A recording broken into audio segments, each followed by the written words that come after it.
6 নম্বর ধারায় বলছেন জনবান্ধব আইন শৃঙ্খলা রক্ষাকারী বাহিনী। সেখানে আপনারা বলছেন যে কোনো গ্রেপ্তারের ক্ষেত্রে ওয়ারেন্ট বা সুস্পষ্ট কারণের উল্লেখ থাকতে হবে, কোট আনকোট। এই অংশটুকু আমি পড়লাম, কিন্তু আমরা দেখলাম পটিয়ায় রাস্তায় একজন ছাত্রলীগ নেতাকে দেখে, দীপঙ্কর সাহা নামের একজনকে দেখে তাকে ধরে বৈষম্য বিরোধী ছাত্ররা নিয়ে গিয়ে থানায় দিল। থানায় গ্রেপ্তারের জন্য ওয়ারেন্ট নাই, ইভেন মামলাই নাই আসলে তার বিরুদ্ধে। থানায় এনসিপির যুগ্ম সদস্য সচিব তিনি বললেন পটিয়া থানাকে মাটির সাথে মিশায় দিতে হবে।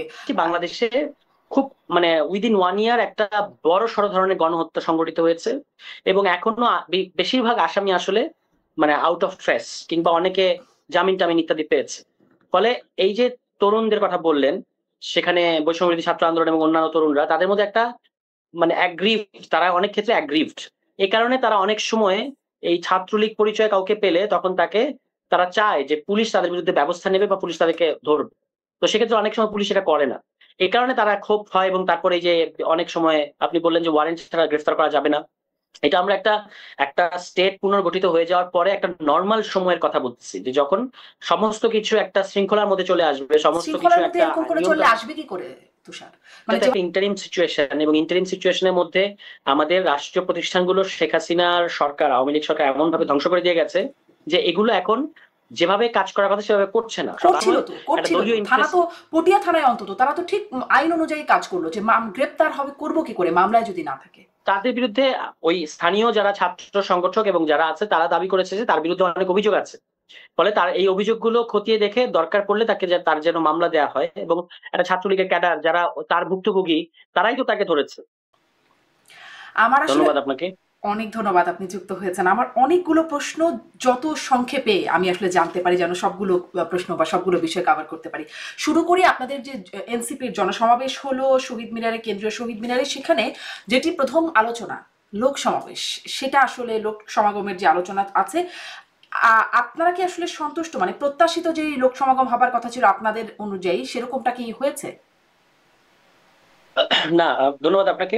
প্রত্যাশিত সেটা বলবো না, কারণ সবসময় তো প্রত্যাশা অনেক বড় থাকে, কিন্তু এখানে কয়েকটা ব্যাপার কাজ করেছে। একটা হচ্ছে যে এনসিপি এখনো যেহেতু একটা গ্রোয়িং পার্টি, ফলে এনসিপি এখনো কিন্তু মানে পুরো পার্টিটা একটাই শরীর, মানে আপনার সবাই মিলে একটা কাজই করে। ফলে আমরা পুরো মাস আসলে পদযাত্রা নিয়ে ব্যস্ত ছিলাম, মানে এনসিপি পুরোটা মাস, জুলাই মাস পদযাত্রা নিয়ে ব্যস্ত ছিল। এবং এটা নিয়ে যে আলাদা করে এই 3 অগস্টের এটা নিয়ে যে আলাদা করে কাজ করবে, সেটা হয়তো আমরা করতে পারিনি। মানে করতে পারলে ভালো হতো, আলাদা কমিটি করে। এবং যারা আসলে জুলাই মাস ধরে ধরে শুধু এটা নিয়েই কাজ করবে, তাহলে আমাদের জনসমাগমটা আরেকটু বেশি হতো। দ্বিতীয় আরেকটা ফ্যাক্টর হচ্ছে যে আপনারা আসলে নাহিদ ইসলামকে একদম সরাসরি তিনি বলেছেন যে 3 তারিখে ঢাকায় চলে আসতে কেন্দ্রীয় শহীদ মিনারে, সেই আহ্বান জানিয়ে তো এসেছিলেন তিনি। জি হ্যাঁ, কিন্তু এটার জন্য যে আপনার না সেরকম না, আহ্বান তো তিনি জানিয়েছেন এবং সেটা সবাই ওয়েলকাম করেছে, কিন্তু এটা তো আপনি জানেন যে মিনিমাম সাংগঠনিক একটা কর্মকাণ্ড তো লাগবে, যার মধ্যে দিয়ে আপনি সবাইকে ঢাকায় নিয়ে আসবেন। ফলে সেখানে আমাদের হয়তো একটু সাংগঠনিক, আমি বলবো যে প্রস্তুতি, আমাদের প্রত্যাশিত প্রস্তুতির চেয়ে কিছুটা কম আমরা করতে পেরেছি, যে কারণে এটার ইম্প্যাক্ট কিছুটা পড়েছে আপনার আমাদের এই যে জমায়েতের উপর। কিন্তু জমায়েত, আমি বলবো যে এটা খুব খারাপ জমায়েত হচ্ছে সেরকম বলা যাবে না। আর আওয়ামী লীগের আমলেও তো আমরা আওয়ামী লীগের বিরাট বিরাট জনসমাবেশ দেখেছি। তো ওই সংখ্যাটা তো আসলে সবসময় সবকিছু মিন করে না। পলিটিক্স আমরা কোন বক্তব্যটা নিয়ে এসেছি, কি বলা হচ্ছে এবং কি বাংলাদেশকে আমরা কি দিতে চাচ্ছি, সেটা হচ্ছে ইম্পর্টেন্ট। আমাদের জনসমর্থন ইত্যাদি ব্যাপার তো আমরা পুরো জুলাই মাস জুড়ে সারা দেশে দেখা গেছে যে এনসিপির একটা নিজস্ব জনপ্রিয়তা তৈরি হচ্ছে আস্তে আস্তে। এবং সেটা হয়তো আমাদের এখন যে সাংগঠনিক আরো যে সমস্ত প্রস্তুতি নেওয়ার ব্যাপার আছে, দুই মহানগরের যে সাংগঠনিক ভাবে শক্তিশালী করা এবং সারা দেশে কমিটিগুলোকে আরো শক্তিশালী করা, সেগুলো করতে পারলে আমাদের এই যে এখন যে কিছুটা জনসমাগম আমাদের প্রত্যাশার তুলনায় কিছুটা কম হলো, সেটা তখন আমরা ওভারকাম করতে পারবো। মানে একটা সাংগঠনিক প্রস্তুতিগত দুর্বলতা আপনি নিজেই এটাতে দেখছেন।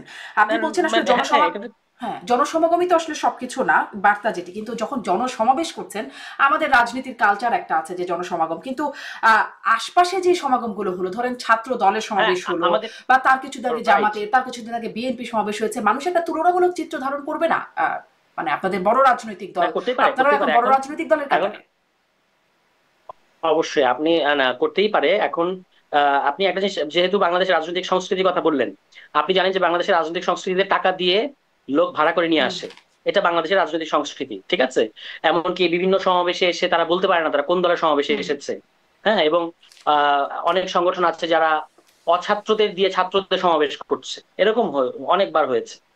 তো সেই দিক থেকে আমি বলবো যে আমাদের যে জমায়েতটা এসছে এটা স্বতঃস্ফূর্ত, স্যাটিসফ্যাক্টরি না 100%, আমাদের অনেক ইমপ্রুভ করার সুযোগ আছে। কিন্তু এটাই শেষ না, বা এটাই আমরা আমাদের শক্তি সর্বোচ্চ দেখাতে পেরেছি সেটা বলা যাবে না। বড় দল, আমরা বড় দল হওয়ার পথে, আমি যেটা বললাম যে আমরা একটা গ্রোয়িং দল, ফলে গ্রোয়িং দল হিসেবে আমাদেরকে আরো ইমপ্রুভ করার তো অবশ্যই, আমরা এই সমাবেশটা করার মধ্য দিয়ে ইমপ্রুভ করার আরো যে জায়গাগুলো আমরা দেখতে পেলাম। আপনার মনে থাকবে যে 31 ডিসেম্বর, সর্বশেষ যে 31 ডিসেম্বরে আমরা এই ঘোষণাপত্র দেব বলে যে সমাবেশটা করলাম, তো পরে আমরা ঘোষণাপত্রটা হয় নাই, কিন্তু একটা সমাবেশ হয়েছিল, সেখানে কিন্তু জমায়েত, বিপুল পরিমাণ জমায়েত ছিল, ঠিক আছে? তখনও কিন্তু এনসিপি দল হয় নাই। ফলে এনসিপির মানে একটা বড় সমাবেশ বলতে যেটা বোঝায়, করার সক্ষমতা পুরোটাই আছে।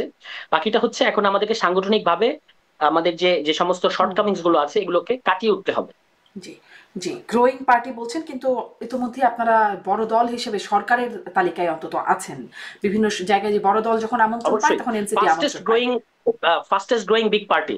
জি, সময়ের মানে 31শে ডিসেম্বরের কথা বলছিলেন, সময়ের সাথে সাথে কি আপনাদের চিত্রটা কেমন দেখা যাচ্ছে সেটাও কিন্তু মানুষ আলোচনায় আনছে। আমি শুধুমাত্র এটি বললাম, আমি কন্টেন্টে চলে যাই। আপনি বলছিলেন কি বার্তা দিচ্ছে।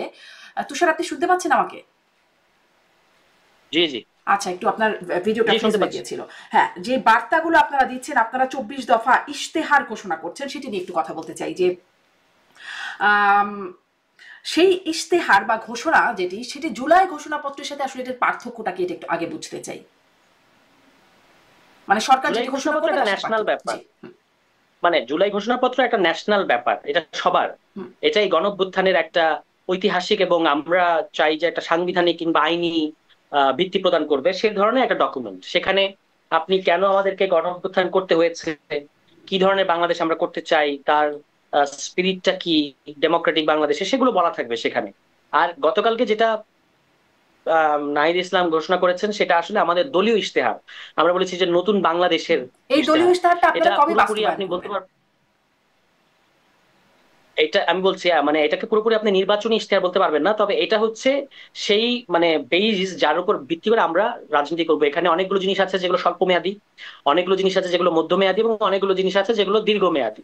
ফলে আমাদের তো একটা দল হিসেবে আমাদের তো ধারাবাহিক ভাবে কার্যক্রম থাকবে, যেগুলো আমরা আশু এই মুহূর্তেই করে ফেলতে পারবো। যেমন ধরুন যে আমরা যদি নেক্সট ইলেকশনের মধ্যে দিয়ে সরকার করতে পারি, তাহলে আমরা অনেকগুলো সাংবিধানিক পরিবর্তন এবং অনেকগুলো আইনি পরিবর্তন, আমাদের অনেকগুলো ধরা যাক যেমন 1861 সালে পুলিশ আইন, এরকম অনেকগুলো ব্যাপার আছে যেগুলো আমরা আশু সংস্কার করে ফেলতে পারবো। আবার কিছু জিনিস আছে আপনাকে একটু টাইম দিতে হবে। হ্যাঁ, তো সেটা এখন আমরা আবার যখন এটারই ভিত্তিতে, এখন আপনি গতকালকে যে ডকুমেন্টটা প্রকাশিত হয়েছে তার ভিত্তিতে হয়তো আরেকটা নির্বাচনী ইশতেহার হবে, তার মধ্যে অনেকগুলো জিনিস ওভারল্যাপ করবে, কিন্তু নির্বাচনী ইশতেহারগুলো আরো প্রিসাইজ। এবং আগামী 5 বছর মানে ইলেকশনের পরের যে 5 বছর, সেই 5 বছর আমরা কি কি করবো, সে মানে কোনগুলোকে প্রায়োরিটি দিব, সেটা থাকবে আসলে নির্বাচনী ইশতেহারে। আর গতকালকে যেটা যে 24 দফা দেখতে পেয়েছেন, এটার মধ্যে আমরা যেটা হচ্ছে আমাদের অনেকেই জানতে চেয়েছে না, মানে একেবারে সেই সেই জাতীয় নাগরিক কমিটি পর্যায় থেকে যে আপনারা কি ধরনের রাজনীতি করবেন, কি চান, ইত্যাদি ইত্যাদি। তো এখানে আপনি দেখবেন যে 24টা যে সেক্টর, শিক্ষা, স্বাস্থ্য, তারপর হচ্ছে জনপ্রশাসন, আমলাতন্ত্র, এমনকি প্রতিরক্ষা, এই সমস্ত বিষয়ে আমাদের দৃষ্টিভঙ্গিটা ফুটে উঠেছে এই গতকালকে ডকুমেন্ট থেকে। ফলে সেখান থেকে ধারণা করা যাবে যে এনসিপি একটা কি ধরনের দল, তার পলিটিক্যাল কম্পাসটা কোন দিকে, সেটা এই ডকুমেন্ট থেকে বোঝা যাবে। আচ্ছা, আপনারা প্রথমেই বলছেন যে পুরাতনকে ঝেড়ে ফেলে আমাদের রাষ্ট্রের নতুন যাত্রায় আমাদের প্রথম অঙ্গীকারই হচ্ছে গণপরিষদের মাধ্যমে একটি সংবিধান।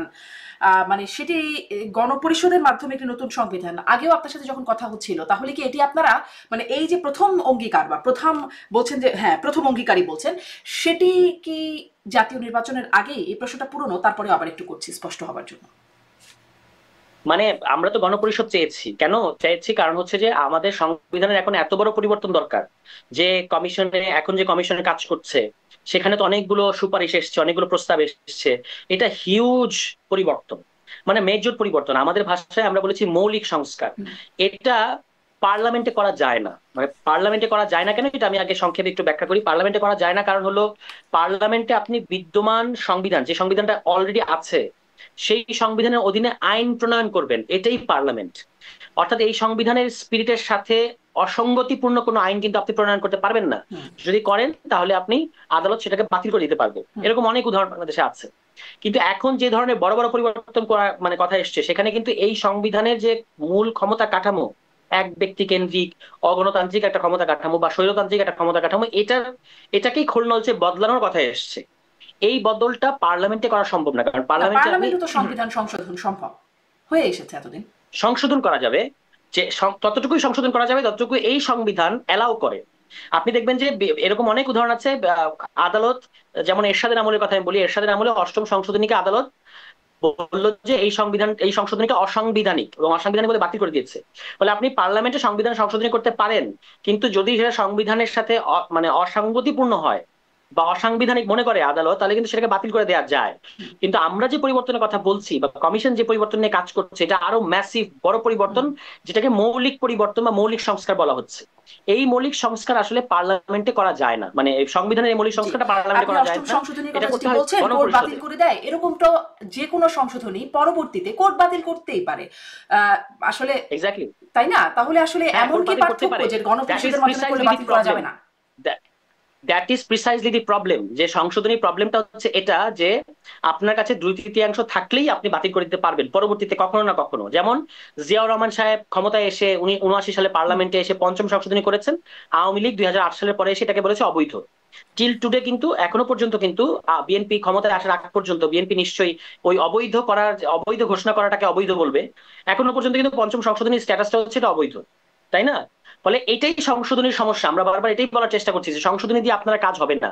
আপনার কাজটা হবে কি, যে দেখুন আদালত কি করে। আদালত হচ্ছে এই সংবিধানের অধীনে সংবিধানকে ব্যাখ্যা করে, এটাই হচ্ছে আদালত। এবং এই সংবিধানের অধীনে সংসদ কোনো অসাংবিধানিক আইন করছে কিনা এটা দেখভাল করে, এটাই হচ্ছে আদালত। কিন্তু গণপরিষদের মধ্যে দিয়ে আপনি যখন একটা নতুন সংবিধান করবেন, তখন কিন্তু সংবিধানের প্রিমাইসটাই বদলে গেল। তখন আদালত হচ্ছে ওই নতুন সংবিধান বা ওই নতুন প্রিমাইসের উপর ভিত্তি করে কাজ করবে। ফলে ওই নতুন প্রিমাইসটাই হবে তার বিচার করার ভিত্তি বা ক্রিয়াশীল থাকার ভিত্তি, ঠিক আছে? ফলে সে ওটাকে বদলাতে পারবে না, সে ওটাকে ডিফেন্ড করবে। জি, সেটি এখন আপাত দৃষ্টিতে হয়তো মনে হচ্ছে, কিন্তু যখন অষ্টম সংশোধনী হয়েছিল তখনও মনে হচ্ছিল এটাই আসলে চলবে, এটা এরকম করে বাতিল করে দেওয়া হবে না। কোর্ট তখন কি মনে করবে, তখন কেমন ব্যাখ্যা প্রয়োজন পড়বে, সেটি আসলে যাই হোক, এটি একটা বড় আলোচনার জায়গায় দিকে না যাই, কিন্তু কোনো কিছুই আসলে পার্মানেন্ট হয়ে যাবে না নিশ্চয়ই। 2/3 ভোটে যদি চেঞ্জ করতে চায়, কেন তারা চেঞ্জ করতে পারবে না? গণতন্ত্র তো তাই বলে, মেজরিটি মানুষ চাইলে যে কোনো কিছুই করতে পারে। না, আমি একটু ক্লিয়ার করি। ধরুন আজকে আমরা গণপরিষদের মধ্য দিয়ে একটা নতুন সংবিধান করলাম, কিংবা একটা মেজর সংস্কার করলাম। এখন তো দুটো শব্দ আমরা পাচ্ছি, একটা হচ্ছে মৌলিক সংস্কার অথবা পুনর্লিখন। যেটাই আমরা করি না কেন, এরপরে কিন্তু 5 বছর অন্তর অন্তর পার্লামেন্ট বসবে, তাই না? মানে নতুন নতুন সরকার আসবে। তারা যে নতুন কোনো সংশোধনী করবে না তা না, কিন্তু সংশোধনী তারা করবে, কিন্তু সেই সংশোধনী করবে ওই নতুন সংবিধানের ভিত্তিতে। ওই নতুন সংবিধানকে মানে ভিত্তিমূল ধরে তারা নতুন সংশোধনী করবে। এবং সেক্ষেত্রে আমরা বলেছি যে বাংলাদেশের যে কোনো সরকারের কাছে 2/3 থাকলেই তারা খুব সহজে সংশোধনী করে ফেলতে পারে। এটাকে ডেফিনেশনই 2/3, মানে সিম্পল মেজরিটি না, এটা তো একটা মানে 2/3 মেজরিটি, তাই না? এটা তো একটা বিশাল ব্যাপার। হ্যাঁ, 2/3 কিসের? 2/3 হচ্ছে আসনের মেজরিটি, ভোটের পার্সেন্টেজে না। আপনি কিন্তু 40% ভোট পেয়ে 200-র বেশি আসন পেয়ে এই কাজটা করছেন, ঠিক আছে? এবং আপনি খেয়াল করে দেখেন, সংবিধান পরিবর্তন করে ফেলছে একটা সরকার, একটা দল, তার কাছে শুধু 2/3 আছে বলে। কিন্তু সংবিধান তো সবার মতামত দেওয়ার বিষয়, জনগণের মতামত দেওয়ার বিষয়। এই কারণে এবার একটা খুব গুরুত্বপূর্ণ সংস্কার প্রস্তাব হচ্ছে যে আমরা 2 হাউস করব পার্লামেন্টের, আপার হাউস এবং লোয়ার হাউস। এবং আপার হাউসটা হবে পিআর এর ভিত্তিতে, মানে যেটাকে প্রপোর্শনাল রিপ্রেজেন্টেশন বলা হয়। আপনি 40% ভোট পেলে আপনার 40 আসন থাকবে আপার হাউসে, আপনি 15% ভোট পেলে আপনার 15টা আসন থাকবে উপরে। এই 2 হাউস, মানে লোয়ার হাউসটা এখন যেভাবে ইলেকশন হয় সেভাবেই, আর আপার হাউসটা ওই প্রপোর্শনাল রিপ্রেজেন্টেশন। এই 2 হাউসের 2/3 পেলে তারপর আপনি সংবিধান সংশোধনী করতে পারবেন। এটা কিন্তু সংবিধান সংশোধনীকে একটু কঠিন করে ফেলবে, এবং আমরা সেটাই চাই। মানে সংবিধান সংশোধনীটা এত সহজ না হোক। আপনি দেখবেন যে বাংলাদেশে যতগুলো সরকারের কাছে 2/3 ক্ষমতা ছিল বা আসন ছিল, তারা এমন এমন সংশোধনী করেছে এটা বাংলাদেশকে ভীষণভাবে ক্ষতিগ্রস্ত করেছে। সেই 73 সরকারের কাছে 2/3 ছিল, তারা বাকশাল করেছে। এবং তারপরের ব্যাপারগুলো আমরা জানি। 2001 সালে সরকার এসে 2/3 কারণে 14th সংশোধনী করলো, এবং সেটার ফলে লগি বৈঠা 1-11 এবং আওয়ামী লীগের ফ্যাসিবাদ। আওয়ামী লীগ এসে আবার ওই তত্ত্বাবধায়ক সরকার বাতিল করলো এবং তার ফলে আওয়ামী লীগের এই 15 বছরের ইতিহাসটা খুব ভালো না, সেটা ইতিহাসটা খুব সুখকর না। জি ইতিহাসটা ভালো না, সারোয়ার তুষার, আমি একটু এদিকে যাই যে হ্যাঁ এই বিষয়গুলো আপনারা দাবি করছেন, ঐকমত্য কমিশন আলোচনা চলছে, কিন্তু আসলে ঐকমত হচ্ছে না। দেখা যাক সেটিতে আসলে সামনে কি হয়। খুব আশাবাদী হবার মতো জায়গায় মানুষ আছে কিনা আমি জানি না, আপনাদের দাবিগুলো পূরণ হবে এমনটা। পরের দিকে আসি যে আপনারা আপনাদের 24 দফা ইশতেহারে আরো যা যা বলছেন সেদিকে আরেকটু কথা বলি। দ্বিতীয় 2 নাম্বার পয়েন্টে আপনারা বলছেন জুলাই অভ্যুত্থানের স্বীকৃতি ও বিচার।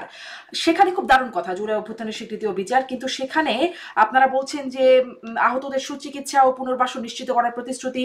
প্রায় দেখছি আহতরা রাস্তায় দাঁড়িয়ে বিক্ষোভ করছেন, দুই পক্ষের মধ্যে সংঘর্ষ হচ্ছে, জুলাই ফাউন্ডেশনে গিয়ে আহতরা হামলা করছেন। আবার দেখছি যে শহীদ আবদুল্লাহর মা তিনি কেঁদে কেঁদে অভিযোগ করছেন যে হাসনাত সার্জিসরা এখন আর ফোনও ধরেন না, 100 বার ফোন করলেও একবার ফোন ধরে না হাসনাত সার্জিসরা। মানে আপনাদের দলের মানে প্রমিনেন্ট নেতাদের বিরুদ্ধে জুলাই শহীদদের বাবা মাদের যদি এমন অভিযোগ থাকে, তাহলে আপনাদের এই প্রতিশ্রুতিকে কেন মানুষ বিশ্বাস করবে? না, অবশ্যই আমাদের তো এটা তো একটা দল, একটা দলের প্রতিশ্রুতি, এবং দল যদি প্রতিশ্রুতি ভঙ্গ করে তাহলে সেটারও আমরা যেমন আজকে তুলনা করতে পারি যে বিএনপি 2001 সালের নির্বাচনের আগে যে ইশতেহার দিয়েছিল সেই ইশতেহার কতটা বাস্তবায়ন করেছে আজকে যেমন আমরা তুলনা করতে পারি। ফলে ওই আমাদের যে আজকে যে আমরা যে প্রতিশ্রুতিগুলো দিচ্ছি এই 24 দফার মধ্যে, এটাও তো তুলনা করার সুযোগ থাকবে। আর আমি কিন্তু দেখেছি যে সার্জিস, স্পেশালি সার্জিস, এই আপনার এই পদযাত্রা একটা জিনিস খেয়াল করবেন, এই আমাদের যে পদযাত্রাটা হলো, সার্জিস কিন্তু এইটার পুরোটারই কনভেনার ছিলেন এই পুরো পদযাত্রা। তার মধ্যেও কিন্তু তিনি 2বার ঢাকায় এসে অনেকগুলো শহীদ এবং আহত পরিবারের সাথে বিভিন্ন মিটিং করেছেন, এটা পত্রপত্রিকায় প্রকাশিত হয়েছে। ফলে ওই যিনি শহীদের যিনি ফ্যামিলি অভিযোগ করেছেন বা একটা অনুযোগ করেছেন, সেটা অবশ্যই দুঃখজনক। সেটা নিশ্চয়ই তারা বিভিন্ন ব্যস্ততার কারণে হয়তো কখনো একটা ঝামেলা হয়ে থাকতে পারে, কিন্তু আমি অন্তত তাদের মধ্যে আন্তরিকতার ঘাটতি দেখি নাই। মানে এইবার এই সব পদযাত্রা চলতে চলতেই 2বার তিনি ঢাকায় এসে বসে তারপর আবার গেছেন। কিন্তু আসলে তাদের প্রায়োরিটিতে জুলাই ফাউন্ডেশন পড়ে নাই, তাদের অন্যান্য অনেক কাজ আছে, তারা ছেড়ে গেছেন, পদত্যাগ করেছেন। সার্জিসের কথা বলছি, এমনকি স্নিগ্ধ তিনিও ছেড়ে গেছেন। যারা আসলে জুলাই ফাউন্ডেশন, যারা জুলাই শহীদ আহতদের নিয়ে কাজ করার কথা ছিল, প্রায়োরিটিতে তো রইল না তারা আসলে। না, জুলাই ফাউন্ডেশনে কি কি ঘটছে আমি পুরোটা জানি না, কিন্তু জুলাই ফাউন্ডেশনে এখানে অনেকেই ছিলেন। এটা তো একটা প্রতিষ্ঠান, আজকে আপনি কালকে আমি যেই হোক, কিন্তু প্রতিষ্ঠানটা প্রতিষ্ঠানের মতো করে তার যেটা সার্ভ করার কথা সেটা সার্ভ করাটাই উচিত। মানে স্নিগ্ধ আজকে আছে কালকে নাই থাকতে পারে, বা সার্জিস একসময় দায়িত্ব পালন করেছেন, এরপর তার সাংগঠনিক ব্যস্ততা। আমি তো মনে করি যে সার্জিস এটা খুব গুরুত্বপূর্ণ একটা নজির স্থাপন করেছেন, কারণ তিনি যখন দেখেছেন যে তার সাংগঠনিক এবং রাজনৈতিক ব্যস্ততা এত বেড়ে গেছে যে তিনি এখানে সময় দিতে পারছেন না, তখন তিনি কিন্তু এটার দায়িত্ব ধরে না রেখে ছেড়ে দিয়ে অন্য আরেকজনকে কাজ করার সুযোগ করে দিয়েছেন। জি জি, সেটা নিশ্চয়ই প্রশংসার যোগ্য। মানে পদত্যাগ করাটা আমাদের সংস্কৃতিতে একটু মনে হয় যেন ভালোভাবেই দেখা হয়, কিন্তু শহীদ আহত এই এই এদেরকে নিয়ে যে সংগঠনটি কাজ করছে সেটি আসলে প্রায়োরিটিতে পড়ে নাই, এটি একটা বিষয়। স্নিগ্ধর প্রায়োরিটিতেও পড়লো না, তারও ব্যক্তিগত কাজ, পড়াশোনা, উচ্চশিক্ষা ইত্যাদি কারণে সেও ছেড়ে গেল। এই হচ্ছে আসলে প্রায়োরিটি যদি এমন হয়, সেজন্য আমি আসলে এই প্রশ্নটি করছিলাম। আরেকটু আগাই, আপনারা আপনাদের 6 নম্বর ধারায় বলছেন জনবান্ধব আইন শৃঙ্খলা রক্ষাকারী বাহিনী। সেখানে আপনারা বলছেন যে কোনো গ্রেপ্তারের ক্ষেত্রে ওয়ারেন্ট বা সুস্পষ্ট কারণের উল্লেখ থাকতে হবে, কোট আনকোট। এই অংশটুকু আমি পড়লাম, কিন্তু আমরা দেখলাম পটিয়ায় রাস্তায় একজন ছাত্রলীগ নেতাকে দেখে, দীপঙ্কর সাহা নামের একজনকে দেখে, তাকে ধরে বৈষম্য বিরোধী ছাত্ররা নিয়ে গিয়ে থানায় দিল। থানায় গ্রেপ্তারের জন্য ওয়ারেন্ট নাই, ইভেন মামলাই নাই আসলে তার বিরুদ্ধে। থানায় তাকে গ্রেপ্তারের জন্য চাপ সৃষ্টি করা হলো, যখন মামলা না নিল তখন সংঘর্ষে লিপ্ত হলো। তারপরে তো তাদের পুলিশ অফিসারদেরকে সেখান থেকে সরিয়ে দেবার জন্য, তাদেরকে মানে তাদের বিরুদ্ধে ব্যবস্থা নেবার জন্য রাস্তা ব্লকেট করা হলো। এরকম অনেকগুলো কর্মসূচি হলো। আপনাদের এনসিপির যুগ্ম সদস্য সচিব তিনি বললেন পটিয়া থানাকে মাটির সাথে মিশায় দিতে হবে। সেখানেও আপনাদের যে অঙ্গীকার, সেটাকে মানুষ কেন বিশ্বাস করবে যখন আপনারা বলছেন যে কোনো গ্রেপ্তারের ক্ষেত্রে ওয়ারেন্ট বা সুস্পষ্ট কারণের উল্লেখ থাকতে হবে, মামলাই নাই আপনারা গ্রেপ্তার করাতে যাচ্ছেন? ওকে, 1 নম্বর কথা হচ্ছে এখন আমরা একটা বিশেষ পরিস্থিতির মধ্যে দিয়ে যাচ্ছি। আইন শৃঙ্খলা বাহিনী বলেন, পুলিশ বলেন, এবং এইসব ব্যাপারগুলো যেভাবে একটা নর্মাল সিচুয়েশনে মানে ফাংশন করে সেভাবে ফাংশন করছে না। পাশাপাশি বাংলাদেশে খুব মানে উইদিন 1 ইয়ার একটা বড় সড় ধরনের গণহত্যা সংঘটিত হয়েছে, এবং এখনো বেশিরভাগ আসামি আসলে মানে আউট অফ ট্রেস, কিংবা অনেকে জামিন টামিন ইত্যাদি পেয়েছে। ফলে এই যে তরুণদের কথা বললেন, সেখানে বৈষম্যবিরোধী ছাত্র আন্দোলন এবং অন্যান্য তরুণরা, তাদের মধ্যে একটা মানে অ্যাগ্রিভড, তারা অনেক ক্ষেত্রে অ্যাগ্রিভড। এই কারণে তারা অনেক সময় এই ছাত্রলীগ পরিচয় কাউকে পেলে তখন তারা চায় যে পুলিশ তাদের বিরুদ্ধে ব্যবস্থা নেবে বা পুলিশ তাদেরকে ধরবে। তো সেক্ষেত্রে অনেক সময় পুলিশ এটা করে না। এই কারণে তারা ক্ষোভ হয়, এবং তারপরে এই যে অনেক সময় আহ রাগী কথাবার্তা, যেটা রেফারেন্স আপনি দিলেন, এইসব হয়। কিন্তু আমরা যে ইশতেহারের কথা বলছি, যেটা আপনি বললেন যে ওয়ারেন্ট ছাড়া গ্রেফতার করা যাবে না, এটা আমরা একটা একটা স্টেট পুনর্গঠিত হয়ে যাওয়ার পরে একটা নর্মাল সময়ের কথা বলতেছি, যে যখন সমস্ত কিছু একটা শৃঙ্খলার মধ্যে চলে আসবে, সমস্ত কিছু শৃঙ্খলার মধ্যে একটা এরকম করে নিয়ম চললে আসবে কি করে তুষার? মানে যেভাবে না। চলছে, যেভাবে থানায় ধরে গিয়ে জোর করে নিয়ে যাওয়া হচ্ছে, বা রাত বিরাতে সেখান থেকে কোনোভাবে আওয়ামী লীগের সাথে সম্পৃক্ততা পেলে তাকে নিয়ে গিয়ে ধরে দিচ্ছে বৈষম্য বিরোধী ছাত্র সমন্বয়করা, চাঁদার দাবির অভিযোগও উঠছে। এটি আমি বলছি সাচিব সভাপতিকে মানে গ্রেপ্তার করেছিল, সেটা অবশ্য আন্দোলনের কিছুদিন পরপরই বা আগস্টের পরপরই, গত বছরের ঘটনা। মানে এরকম এরকম যদি চলতে থাকে তাহলে নর্মালটা হবে কি করে? আমি মনে করি যে খুব দ্রুত সময় নর্মাল হয়ে যাবে, যখন ইলেকশনের আগে। এইটা তো একটা ইন্টারিম সিচুয়েশন, এবং ইন্টারিম সিচুয়েশনের মধ্যে আমাদের রাষ্ট্রীয় প্রতিষ্ঠানগুলো শেখ হাসিনার সরকার, আওয়ামী লীগ সরকার এমন ভাবে ধ্বংস করে দিয়ে গেছে যে এগুলো এখন যেভাবে কাজ করার কথা সেভাবে করছে না, বা একটা যে নিরপেক্ষ দৃষ্টিভঙ্গি থেকে কাজ করার কথা এটা করে না। করছিল সবসময় তো একটা করছিল তো দলীয় থানা ইন্টারেস্ট। তো, পটিয়া থানায় অন্তত তারা তো ঠিক আইন অনুযায়ী কাজ করলো, যে গ্রেপ্তার হবে করবো কি করে মামলায় যদি না থাকে, ঠিক আইনি প্রক্রিয়া তো করছিল। না, তাদের তাদের বিরুদ্ধে ওই স্থানীয় যারা ছাত্র সংগঠক এবং যারা আছে তারা দাবি করেছে যে তার বিরুদ্ধে অনেক অভিযোগ আছে। ফলে তার এই অভিযোগগুলো খতিয়ে দেখে দরকার পড়লে তাকে তার যেন মামলা দেওয়া হয়। এবং একটা ছাত্রলীগের ক্যাডার যারা তার ভুক্তভোগী, তারাই তো তাকে ধরেছে। যারা লম্বা সময় ধরে তার ভুক্তভোগী হয়েছে তারাই ধরেছে। এখন মামলা নাই, কিংবা অনেক সময় আওয়ামী লীগ আমলে তো মামলা হওয়ার সুযোগ ছিল না। হুম। আওয়ামী লীগ আমলে একটা ছাত্রলীগের নামে তো কোনো মামলা হবে না, তাই না? এটাই খুব স্বাভাবিক। কিন্তু ওই সময় যারা গত 15 বছরে যারা ওই অঞ্চলের যারা তরুণ, তারা নিশ্চয়ই তার দ্বারা অনেকভাবে আক্রান্ত হয়েছে। কিন্তু আওয়ামী ইশতেহারের লীগের যেটা আমলের মামলা তো আর ইশতেহারের এখন বিচার হচ্ছে না, তারপরে অনেক মামলা, হাজার হাজার মামলা হয়ে গেছে মামলা হয়েছে, আওয়ামী রাইট। লীগারদের হ্যাঁ, বিরুদ্ধে। হ্যাঁ, হ্যাঁ। যে হ্যাঁ, এখন তাদের হুম, বক্তব্যটা হচ্ছে যে তারা অনেকেই তার দ্বারা ভুক্তভোগী এবং আক্রান্ত হয়েছে নানা সময়ে। সেই কারণে তারা থানাকে বা পুলিশকে বলেছে মামলা নিতে তার ব্যাপারে, এবং তারা অনেককে জড়ো করেছে যারা তার দ্বারা তার বিরুদ্ধে অভিযোগ করতে প্রস্তুত আছে, কিন্তু থানা হুম, সেটাও নিতে চায় না। আমরা যেটার কথা এখানে বলেছি এটা হচ্ছে একটা রাষ্ট্রের স্বাভাবিক নিয়মের কথা, যে এখানে আপনি ওয়ারেন্ট ছাড়া কাউকে মানে উদ্দেশ্যটা হচ্ছে যে এখানে যেভাবে বিরোধী রাজনৈতিক শক্তিকে যেভাবে পুলিশ পাকড়াও করে দলীয় স্বার্থে, এটা যেন বন্ধ করা যায়, এবং যে কোনো নাগরিককে যেন মত প্রকাশ কিংবা তার একটা রাজনৈতিক অবস্থানের কারণে হয়রানি করা না হয়, এটার কথা আমরা ইঙ্গিত করে বলেছি যে ওয়ারেন্ট ছাড়া কাউকে গ্রেফতার করা যাবে না। এবং এর মধ্য দিয়ে আসলে গুম যে ব্যাপারটা বাংলাদেশে ছিল, এটাকেও অনেক দূর পর্যন্ত আমরা ট্যাকেল করতে চেয়েছি। জি, সেটিকে ট্যাকেল করতে চেয়েছেন। মানুষ আসলে এই আপনাদের এই মানে এই অঙ্গীকারে বিশ্বাস করবে কিনা সেই নিয়ে আমি আসলে কতগুলো প্রশ্ন করছিলাম, আরও করব। এখন ছাত্রলীগের মধ্যে মিশেছিল ছাত্র শিবির, আপনাদের নেতারাও ছাত্রলীগের মধ্যে ছিল, এবং দেখছি যে পোস্টটি করছেন, একটা পোস্টের কথা একটু পড়তে চাই।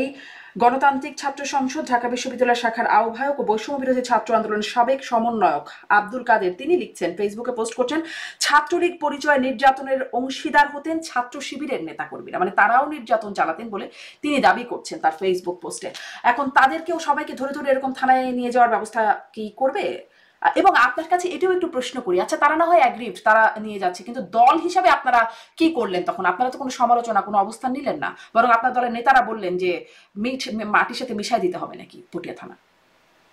আপনার ওই আব্দুল কাদেরের পোস্টটা হচ্ছে ঢাকা ইউনিভার্সিটির একটা বিশেষ বাস্তবতার কথা তিনি তুলে ধরেছেন। কিন্তু এতে ছাত্রলীগের কিংবা ছাত্রলীগের প্রতি যারা সিম্প্যাথাইজার, তাদের খুব বেশি খুশি হওয়ার কিছু নাই। কারণ আমি দেখতে পাচ্ছি গত 2 দিন ধরে পোস্ট, যে অ্যাজ ইফ আসলে ছাত্রলীগ গত 15 বছর কোনো নির্যাতন করে না, এগুলো সবই ছাত্র শিবিরের কাজ। হুম। ব্যাপারটা তো একেবারেই সেরকম না। না।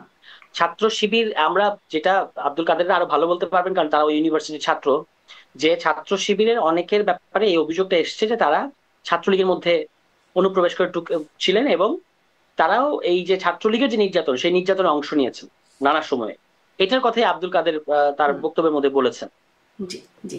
এখন তাদেরকেও ধরে ধরে থানায় দেওয়া যাবে কিনা, দিলে আবার আপনারা সেটার পক্ষে না বিপক্ষে বলবেন, এই প্রশ্নগুলো আসলে জাগে। আরেকটু আগাই, আপনাদের ইশতেহারের যেটি আসলে পড়ছিলাম সেখানে আরেকটু যাই। আপনাদের 8 নাম্বারে 8 নাম্বার যেই জায়গাটি আছে, যেই পয়েন্টটি আছে সেটিতে যাই, স্বাধীন গণমাধ্যম ও শক্তিশালী নাগরিক সমাজ। এই শিরোনামে আপনারা বলছেন, আমরা সংবাদ মাধ্যমের শতভাগ স্বাধীনতায় বিশ্বাস করি এবং যথাযথ আইনি ও নীতি কাঠামোর মধ্যে সেটিকে নিশ্চিত করব। এখানেও একটা আবার ব্যত্যয় দেখা যাচ্ছে যে এই যে জনকণ্ঠে যা ঘটলো, এনসিপির যুগ্ম আহ্বায়ক জয়নাল আবেদীন শিশিররা জনকণ্ঠকে ফ্যাসিবাদ মুক্ত করবার কথা বলে সেটি একরকম দখল করে নিল জনকণ্ঠের অফিস। এটিও আসলে কি বার্তা দিচ্ছে? আপনারা স্বাধীন গণমাধ্যম ও শক্তিশালী, মানে স্বাধীন গণমাধ্যম বিশ্বাস করবেন, শতভাগ স্বাধীন? অবশ্যই শতভাগ স্বাধীন। আমরা তো যে কোনো রাষ্ট্রের জন্য, গণতান্ত্রিক রাষ্ট্রের জন্য সংবাদপত্রের স্বাধীনতা এটা একটা খুব গুরুত্বপূর্ণ জিনিস। কিন্তু এই সংবাদপত্রের স্বাধীনতার নামে গত অন্তত কয়েক মাস ধরে বিভিন্ন পত্রপত্রিকা যে ধরনের ভুল নিউজ এবং যে ধরনের, মানে আমি বলবো যে চোথা সরবরাহ করার চোথা নিউজ করেছে, যেগুলো দেখা গেছে যার কোনো ভিত্তিই নাই, সেগুলো ঘটছে। বলে এটা আপনারা যারা লম্বা সময় ধরে সংবাদপত্রের সাথে কাজ করেছেন, আপনারা বলতে পারবেন যে সংবাদপত্রের যখন স্বাধীনতা তো নিশ্চিত করতে হবে, এ ব্যাপারে কোনো যুক্তিতর্ক চলে না, এটা অবশ্যই এটা বিয়ন্ড ডিসপিউট। কিন্তু ওই স্বাধীনতাকে ব্যবহার করে যখন কেউ ধরেন সাংবাদিকতার ইথিক্স এর মধ্যেই পড়ে না এমন সব ভুল নিউজ করবে এবং যেটাকে সে আবার ডিফেন্ড করতে পারবে না, সেই ক্ষেত্রে কি করা যাবে এটা আমি জানি না। আমি জাস্ট আমার আমার একটা কিউরিয়াস কোয়েশ্চেন। আর ওই শিশিরের ব্যাপারে যেটা বললেন, এটা যেভাবে আপনি বলেছেন আমার ধারণা ঘটনাটা সেরকম না। তিনি এই সংবাদপত্রের এডিটোরিয়াল প্যানেলের একজন, এবং সেটা ওই সংবাদপত্রে যারা কাজ করে সাংবাদিক আছে তাদের মতামতের ভিত্তিতেই গঠিত হয়েছে। উল্টো জনকণ্ঠ যারা নীতি নির্ধারক এখন এক্সিস্টিং, তাদের ব্যাপারে এই অভিযোগ উঠেছে যে তারা হচ্ছে ওই, প্রথমত হচ্ছে সাংবাদিকদের স্যালারি দেয় না, দ্বিতীয়ত হচ্ছে যে এই জুলাইয়ের পক্ষে অবস্থান নেওয়ার কারণে, মানে যারা যে সকল সাংবাদিকরা জুলাইয়ের পক্ষে মনে করেন নিজেদেরকে, তাদেরকে নানাভাবে সাসপেন্ড করা, শাস্তি দেয়া, বের করে দেয়া, এই সমস্ত কর্মকাণ্ড করেছেন। ফলে জনকণ্ঠের হাউসের ভেতর থেকেই কিন্তু এটার প্রতিবাদ হয়েছে। এবং শিশির একজন, যেহেতু তিনি আগেও সাংবাদিক ছিলেন, আপনি নিশ্চয়ই জানেন যে শিশির কিন্তু আগে বিজনেস স্ট্যান্ডার্ডে সাংবাদিক ছিলেন, মানে এই রাজনীতিতে জয়েন করার আগে। তো সেখানে তিনি অবশ্যই যারা অ্যাগ্রিভ সাংবাদিক কিংবা নিপীড়িত সাংবাদিক, যাদেরকে বঞ্চিত করা হচ্ছে, তাদের পক্ষে তিনি অবস্থান নিয়েছেন। এখন বঞ্চিত সাংবাদিকরা চাইলেই কি একটা প্রতিষ্ঠান দখল করে ফেলবেন? ধরুন আমি একটি প্রতিষ্ঠানের জন্য কাজ করি, তার নীতি নির্ধারণ, তার কিছুই আমার পছন্দ হচ্ছে না, আমাকে বেতন দিচ্ছে না, আমি তার জন্য ব্যবস্থা নেওয়ার নিশ্চয়ই জায়গা থাকবে। আপনারা তো বলছেন শতভাগ স্বাধীনতা বিশ্বাস করি এবং যথাযথ আইনি ও নীতিগত কাঠামোর মাধ্যমে সেটি নিশ্চিত করব। সেই আইনি প্রক্রিয়া আছে, নীতি আছে, কাঠামো আছে, সেগুলো ভেঙে সেটিকে দখল করা, মালিককে অবঞ্চিত ঘোষণা করে, মানে বাড়িতে যারা কাজ করে তাদের বাড়ির মালিককে অবঞ্চিত ঘোষণা করে বাড়ির দখল নিয়ে নিল, এখন নীতি নির্ধারণ তারা করবে, এটি যৌক্তিক? এটার ক্ষেত্রে জনকণ্ঠের মালিক বা এই ধরনের যে ঘটনাগুলো আছে, এটার আরো ভেতরের খবরগুলো আমি জানি না, ফলে আমি না জেনে কিছু বলা ঠিক হবে না। কিন্তু অবশ্যই বাংলাদেশের যে মিডিয়ার সংস্কার প্রস্তাব এসছে, সেখানে মালিকানার নীতিমালা এগুলো নিয়েও কথা এসছে, এগুলোও পরিবর্তন করতে হবে অনেক ক্ষেত্রে।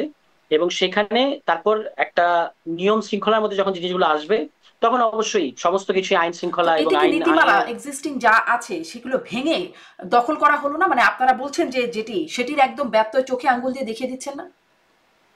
আমি যতটুকু দেখেছি সেটা হচ্ছে যে এখানকার ভেতরে যে সাংবাদিক যারা, তারাই আসলে এই হাউসের যারা মালিক আছে, যারা তাদেরকে অন্যায়ভাবে স্যাক করেছে, তাদের বিরুদ্ধে অবস্থান নিয়েছে। এটা কি করতে পারেন? মানে এটি কি, মানে সেটি কি করতে পারেন তারা? এটি কি দখলদারিত্ব নয়? মানে আপনার আমি আমি আমি আমি একটু স্পষ্ট করি, যদি আমাকে বেতন না দিয়ে বের করে দেয়, আমার বিরুদ্ধে মানে কি বলবো, আমি একজন কর্মচারী হিসেবে আমাকে যথাযথ প্রাপ্য না দেয়া হয় বা সম্মান না দেয়া হয়, আমি নিশ্চয়ই অ্যাগ্রিভড ফিল করব, আমার নিশ্চয়ই ব্যবস্থা নেওয়ার জায়গা থাকবে। আমি কি মালিককে বের করে দিতে পারবো এই জন্য, অবাঞ্ছিত ঘোষণা করে ফেলতে পারবো এই জন্য প্রতিষ্ঠান থেকে? মানে যদি তারা মনে করেন যে এই মালিক নানাভাবে, এবং এই মালিক তো আপনি জানেন যে জনকণ্ঠ তারা বিগত রেজিমে তাদের কি অবস্থান ছিল, অনেকেই এই সময়ের সাথে খাপ খাইয়ে নিয়েছে। কিন্তু যেখানে যেখানে সাংবাদিকরা প্রতিষ্ঠানের মালিকের বিরুদ্ধে একটা অবস্থান নিতে পেরেছেন যে ইনি আমাদেরকে এইভাবে বঞ্চিত করেছেন এবং তিনি আগের রেজিমের সাথে এইভাবে অ্যালাই ছিলেন, তখন তারা যদি তার বিরুদ্ধে প্রতিবাদ করে, যেমন ধরুন শ্রমিক কারখানায় এরকম অনেক সময় আমরা শ্রমিকদের বিদ্রোহ দেখি, তো সেটা তো তখন আমরা এটাকে সমর্থন করি। এই ক্ষেত্রে আমরা কার পক্ষে দাঁড়াবো? যে মানে লুটপাট করে তৈরি হওয়া মালিকের পক্ষে দাঁড়াবো, নাকি আগের রেজিমের সাথে অ্যালাই ছিল? এটাই তার অভিযোগ। কারণ অভিযোগ যেটি করছে যে টেমপ্লেট কালো করবে না লাল করবে, এটি হচ্ছে মূল বিরোধের জায়গা, যেখান থেকে সমস্যাটা সৃষ্টি হলো। যারা আসলে আন্দোলনকারী বা যারা আসলে দখলদাররা আছে তারা দাবি করছে টেমপ্লেট লাল করা হোক, এবং তারা বলছে যে মালিক পক্ষ বলছে যে এটি কালো করা হোক, কিন্তু মালিক পক্ষ দাবি করছে তারা কালো করার কথা বলে নাই, এটা আসলে স্যাবোটাইজ করা হচ্ছে। যাই হোক, সেটি অভিযোগ, নিশ্চয়ই সেটি তদন্ত করে বের হবে কে কি বলছে। কিন্তু তারপরে আমার যে মানে আপনার কাছে যে জিজ্ঞাসা, সেখানে মালিক পক্ষকে অবাঞ্ছিত ঘোষণা করে দেওয়া, সম্পাদকীয় যে রীতিনীতি সেগুলোর ব্যত্যয় ঘটিয়ে সম্পাদকের নাম পরের দিনের অনলাইন ভার্সনে সেটি না দেয়া, সেগুলো আসলে কি কি ইঙ্গিত করে?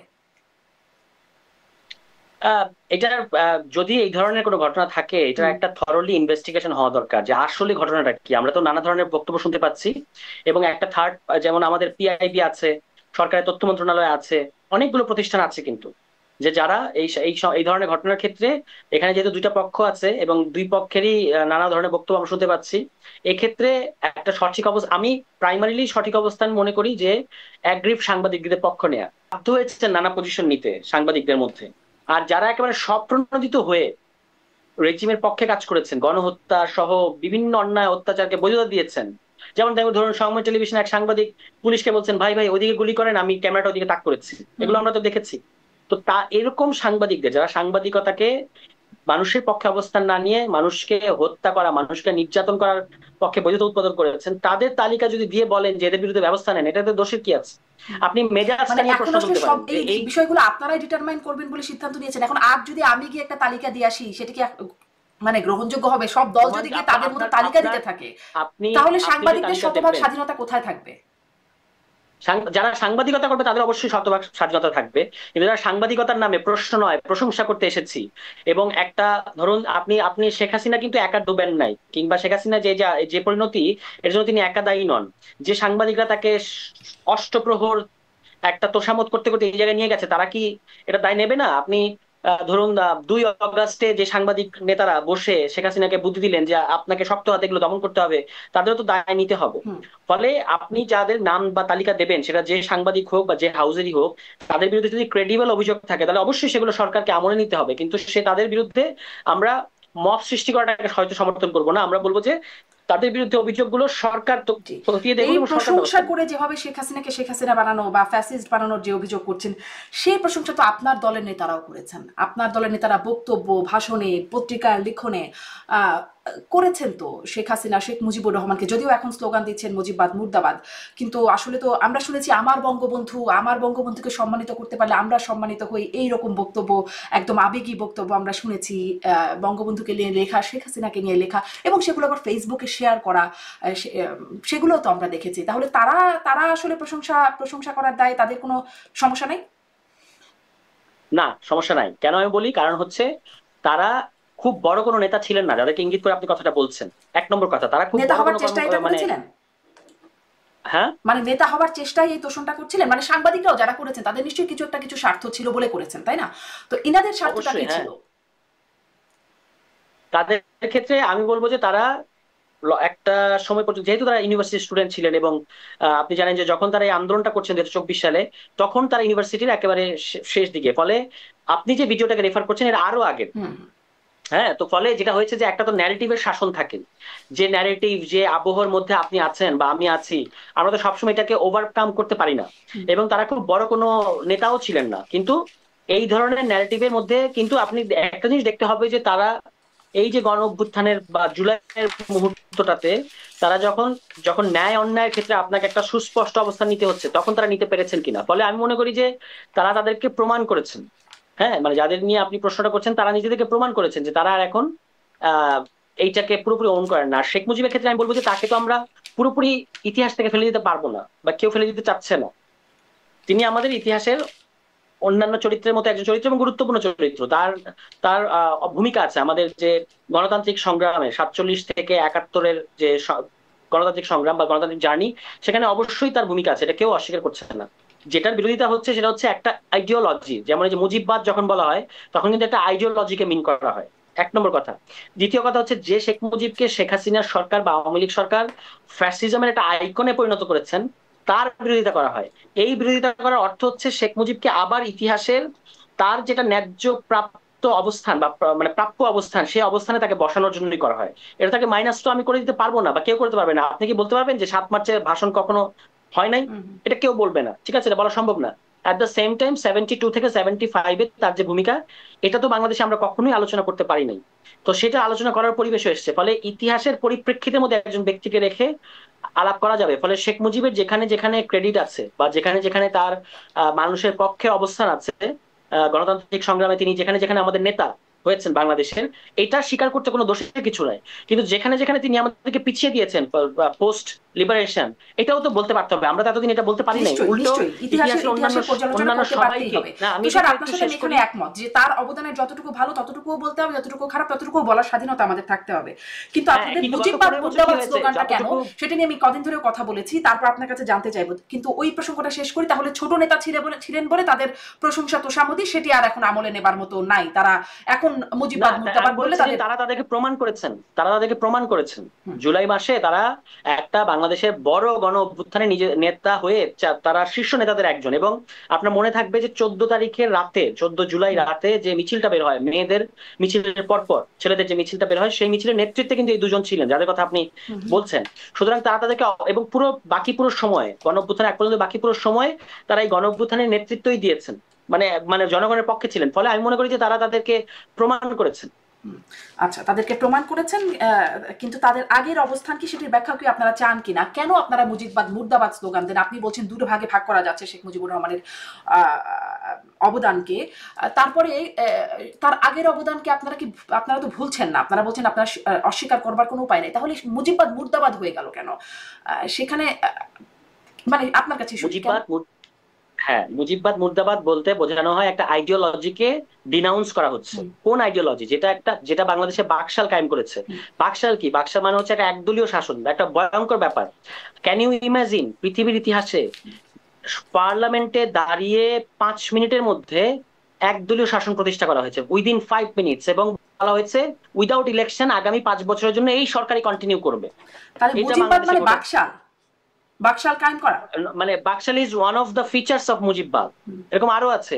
এই টোটাল যে মানে বাংলাদেশের সবচেয়ে ডমিনেন্ট ফ্যাসিস্ট যে আইডিওলজি, এটাকেই এখনকার ছাত্র তরুণরা মুজিববাদের নামে হাজির করে।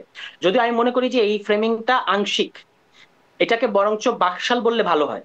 কেন? কারণ হচ্ছে মানে বাকশালী ইডিওলজি, বাকশাল মুর্দাবাদ বললে আরো বেটার হয়। কেন? কারণ হচ্ছে যে এখন মুজিববাদ কেন বলে? মুজিববাদ বলে কারণ মুজিবের নামে এমন এমন ঘটনা ঘটেছে গত 15 বছর। এই যে মুজিব বর্ষ এবং সারা বাংলাদেশে মুজিবের ভাস্কর্য ইত্যাদি করার কারণেই মুজিবের প্রতি টার্গেটটা বেশি আসে। যেটাকে আপনি পুরো পৃথিবীতে, আপনি আজকে যেখানে আছেন, এই দেশের গণতান্ত্রিক সংগ্রামগুলো কথা আপনি জানেন, ইংল্যান্ডে, পশ্চিম ইউরোপে, কিংবা আপনার আমেরিকায়, এই যে যারা কলোনিয়াল রুলার ছিল তাদের যে সমস্ত ভাস্কর্য ছিল, এগুলোকে কিন্তু জনগণ যখনই সুযোগ পেয়েছে টেনে নামিয়ে ফেলেছে। ফলে আক্রমণটা ওইখানেই গেছে যেখানে আসলে যাকে আসলে বেশি বেশি একটা পোস্টার বয় কিংবা একটা পোস্টার ফিগার হিসেবে হাজির করা হয়েছে, তার প্রতি আক্রমণটা বা তার দিকেই জনগণের ন্যায্য ক্ষোভটা বেশি গেছে।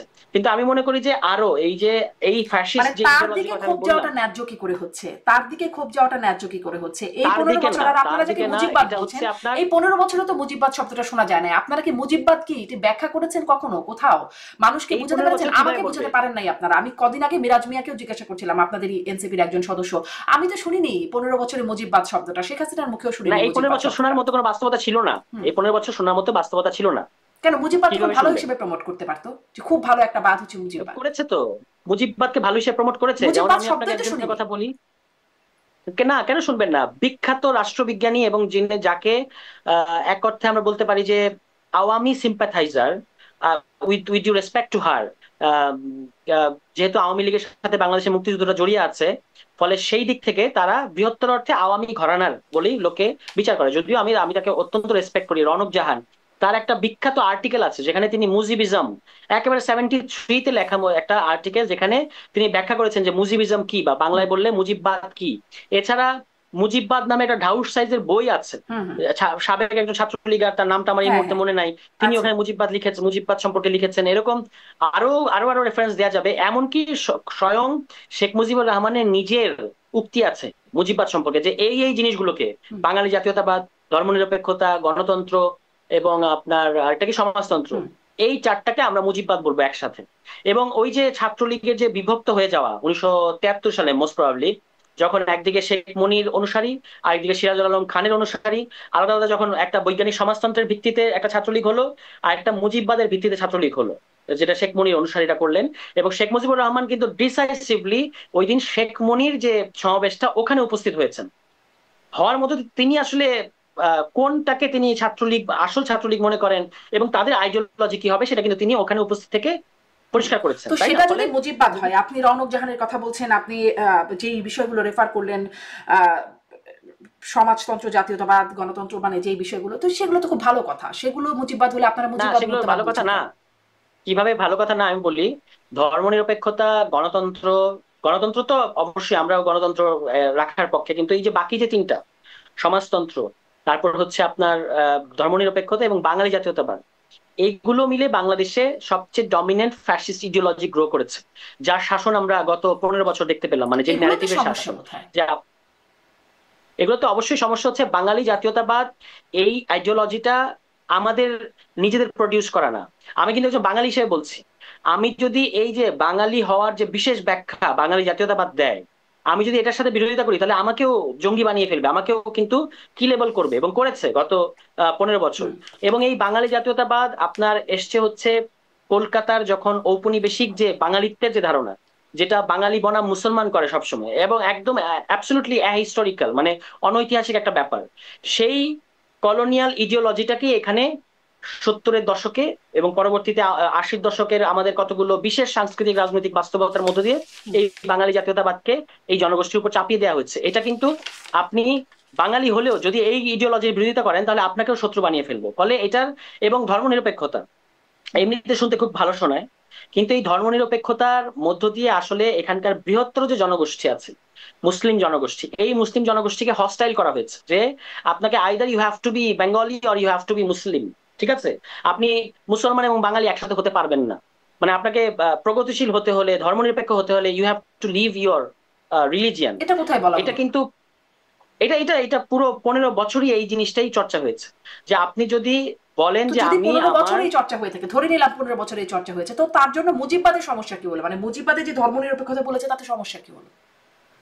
কারণ হচ্ছে যে এইটা কিন্তু মুজিববাদ ইনকর্পোরেট করেছে, এই ধর্মনিরপেক্ষতাকে, এই বাঙালি জাতীয়তাবাদকে ইনকর্পোরেট করেছে, যেটা আসলে পুরোপুরি একটা অ্যান্টি মুসলিম অবস্থান নিয়েছে গত 15 বছর।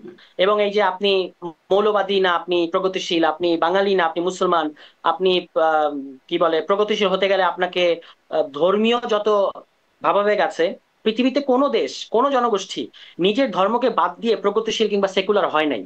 আমরা যে পশ্চিমের গুণকীর্তন করি, আমরা তো দেখি, আমরা তো দেখতাম যে শেখ হাসিনার সম্পর্কেও প্রমোট করা হতো, যে তিনি তাহাজ্জুদের নামাজ পড়ছেন, তিনি সব ওয়াক্তের নামাজ পড়েন, সকালে কোরআন পড়ে দিন শুরু করেন, এই বিষয়গুলোকে বারবার বলাও হতো, প্রমোট করা হতো। তাহলে আসলে এই ডিভিশনটা কিভাবে তারা তৈরি করতে যাচ্ছেন, যখন নেত্রীকে দেখানো হচ্ছে যে তিনি খুব ধার্মিক? তিনি ব্যক্তিগতভাবে যেটাই করেন না কেন, কিন্তু তার যে পলিটিক্যাল ইডিওলজি বা তার দলের যেটা পলিটিক্যাল ইডিওলজি, এটা অবশ্যই ইসলামের বিরুদ্ধে অবস্থান নিয়েছে, এবং এইখানকার বেশিরভাগ মানে মানুষের যে ধর্ম তার বিরুদ্ধে অবস্থান নিয়েছে। এবং এই একটা ফ্রেমিং করা হয়েছে যে আপনি ধর্ম ধ উচ্চারণ করলেও আপনি একজন মৌলবাদী, হুইচ ইজ নট। একজন মানুষ ধার্মিক হয়েও অসাম্প্রদায়িক হতে পারেন, একজন মানুষ ধার্মিক মুজিববাদ মুর্দাবাদ মানে মুজিববাদ মুর্দাবাদ মানে হচ্ছে, কারণ এইটার এই এই যে মুক্তিযুদ্ধের চেতনা এবং তার বিরোধী পক্ষ, যে আপনি যদি আওয়ামী লীগ, এবং আপনি দেখলেন না, আপনি আপনার একটা উদাহরণ দিই, 14 তারিখে শেখ হাসিনার কথাটা কি? শেখ হাসিনা বলছেন যে কোটা মুক্তিযোদ্ধার ইয়েরা পাবে না, রাজাকাররা পাবে নাকি? তার মানে আপনি যদি মুক্তিযোদ্ধা না হন তাহলে আপনি রাজাকার। ঠিক আছে, এবং এইটার মুক্তিযুদ্ধের ওই কোটাটা এত বড়, এটার বিরোধিতা করলেই কিন্তু আপনি রাজাকার হয়ে যাচ্ছেন। তাহলে এই যে রাজাকার ট্যাগ দেওয়া, মুক্তিযুদ্ধের চেতনার একটা বিশেষ ইন্টারপ্রিটেশন আওয়ামী লীগ হাজির করছে, এই পুরো জিনিসটার সাথে মুজিববাদ, যেটাকে আওয়ামী লীগ বলে বাকশাল আইডিওলজি, এটা একটা ভালো করে সম্পর্ক আছে না। আওয়ামী লীগও বলেছে, আওয়ামী লীগ, আমি আপনাকে উদাহরণ দিই, হাসান মুর্শেদ সাহেব নামে একজন আওয়ামী লীগের বা বাকশালী, গর্বিত বাকশালী, তিনি একদম তার ঘোষিত ভাবে তিনি বারবার বলতেন যে আমি খুঁজে অভিযোগ, মানে খুঁজে বলছেন, কিন্তু আমরা যদি শীর্ষ আওয়ামী লীগের নেতাদের কথা শুনি সবসময়, সংবাদ মাধ্যমে কোনোদিন তো শুনিনি মুজিববাদ কথাটি, তুষার। না, তারা মুজিববাদ বলেন নাই, কিন্তু তাদের পুরো এই আইডিওলজির মধ্যে তো মুজিববাদ ছিলেন। এবং আমরা এখন আবার আওয়ামী লীগকে শনাক্ত করছি এটার মধ্যে দিয়ে। ঠিক আছে, যে এই পুরো যে আইডিওলজিটা, না হলে আপনি ধরেন একজন ব্যক্তিকে এইভাবে কেন আপনার, যেভাবে আওয়ামী লীগ শেখ মুজিবকে ভাস্কর্য ইত্যাদি ইত্যাদি নানাভাবে বঙ্গবন্ধুর হিসাব বিজ্ঞানে বঙ্গবন্ধুর ভূমিকা, এরকম যে উদ্ভট উদ্ভট কাণ্ড করেছে সমস্ত কিছুতে বঙ্গবন্ধু নিয়ে আসা, ঠিক আছে? এটা করার অর্থ কি? এটা করা, এবং আপনি স্কুলে গেলে বাচ্চাদের বাধ্যতামূলক ভাবে শেখ মুজিবের নাম নেওয়া, শেখ মুজিবের ছবি দেখানো, হ্যাঁ, এইসব যে বাধ্যতামূলক ভাবে করা, সেই বিষয়গুলো নিন্দা হতেই পারে, নিন্দনীয় শুধু না, সেগুলো কারোর কাছে নিন্দনীয় না শুধু, হ্যাঁ, কিন্তু শুধু নিন্দনীয় না, কারণ মুজিববাদ মুর্দাবাদ এটাই ফ্যাসিস্ট ইডিওলজি, যেখানে আপনি অন্য সবাইকে বাদ দিয়ে, মানে এই যে অন্য সবাইকে বাদ দিয়ে একজন ব্যক্তিকে হাজির করা বারবার। এবং আমি আপনাকে ইতিহাসের অন্য সবার কথা বাদ দেন, আপনি আওয়ামী লীগের পক্ষে, আমি এটা লিখেছিলাম যে শেখ হাসিনার বা শেখ পরিবারের পক্ষে ন্যাশনাল হিস্ট্রি দূরে থাক, আওয়ামী লীগের একটা বস্তুনিষ্ঠ ইতিহাস লেখাও সম্ভব না। এই ইতিহাসের মধ্যে আপনি তাজউদ্দিনকে পাবেন না, সিরাজুল আলম খানকে পাবেন না, মাওলানা ভাসানীকে পাবেন না, আব্দুর রশিদ তর্কবাগীশকে পাবেন না, অন্যান্য যে ছাত্র নেতারা ছিলেন তাদেরকে পাবেন না। জিজ্ঞাসা করি, আপনারা কি মুজিববাদ মুর্দাবাদ বলবার আগে মুজিববাদ জিনিসটা কি সেই ব্যাখ্যাটা কারো কাছে দিয়েছেন, কারো কাছে স্পষ্ট করেছেন?